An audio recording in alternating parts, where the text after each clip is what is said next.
And now, one American family grappling with a medical scare tonight. The Bidens, Vice President Joe Biden and his son, 44-year-old Beau.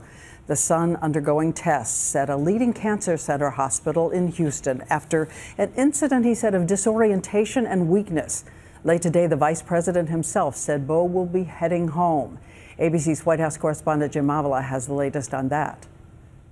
Beau Biden was last seen in public Monday night, eating dinner with his vice president father Joe near the MD Anderson Cancer Center in Houston. Late this afternoon, a vague statement from the vice president and his wife. Yesterday, our son Beau underwent a successful procedure. He is in great shape and is going to be discharged and heading home to Delaware. Monday, his office said, the younger Biden was undergoing tests after feeling weak and disoriented.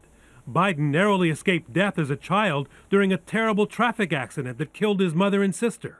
Then he suffered a stroke 3 years ago, and just this month, emergency vehicles dispatched to his Delaware home after a 911 call mentioned stroke again. Vice President Biden had a brain aneurysm himself at age 35. Tonight, he's with his son.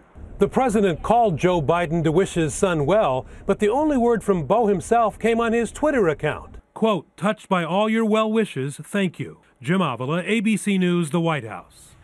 And now I want to bring in ABC's chief medical editor, Dr. Richard Besser. Rich, disorientation and weakness were the symptoms? Yeah, I mean, when you hear those symptoms, you don't want to ignore them because so many things can cause that. Everything from a seizure to a medication problem, a stroke. And when you hear someone at a cancer hospital, you have to also include something in your head, a brain tumor. Which could be benign or malignant, could be either exactly. one. And he's 44 years old. Yeah, I mean, you hear a young age and you think you couldn't have a stroke, but more than 70,000 people of that age have a stroke every year. It's hard to know at this point what the crisis is they're dealing with, but our hearts have to go out to them and what they're coping with. Certainly do. Thank you again, Rich Besser.